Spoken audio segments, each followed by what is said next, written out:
Apple tipped to launch cheaper 10.8-inch iPad, but no glasses until 2022 at the earliest. Apple has long been rumored to be working on a pair of smart glasses, but according to noted Apple forecaster, TF Securities supply chain analyst Ming-Chi Kuo, they won't arrive until at least 2022.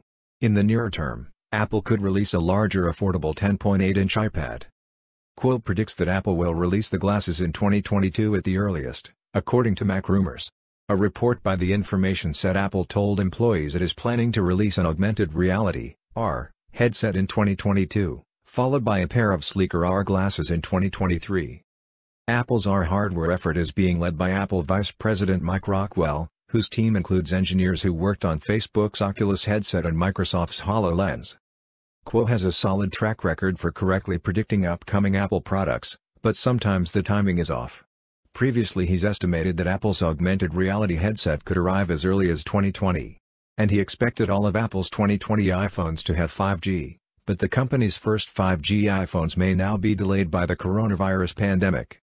He reckons the glasses will probably rely on the iPhone for processing power and that they'll run on a new operating system called ROS or Reality OS, according to Mac Rumors. In the nearer term, Kuo expects Apple to release a more affordable 10.8-inch iPad in the second half of 2020. As well as new iPad mini models with an 8.5-inch to 9-inch screen in the first half of 2021. Apple's cheapest iPad is the 10.2-inch iPad, which starts at $329, while the current iPad mini has a 7.9-inch display and a 12 Bionic chip. Quoted correctly report that Apple would release the new iPhone SE2 in early 2020, which starts at $399 with Apple's latest A13 Bionic chip and a 4.7-inch LCD screen. The two new iPad models will follow iPhone SE's product strategy, and selling points will be the affordable price tag and the adoption of fast chips, said Kuo.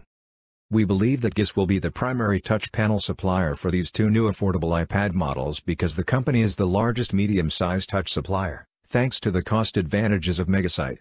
We think that two new affordable iPad models will significantly contribute to GIS's revenue because affordable models account for 60% to 70% of total iPad shipments.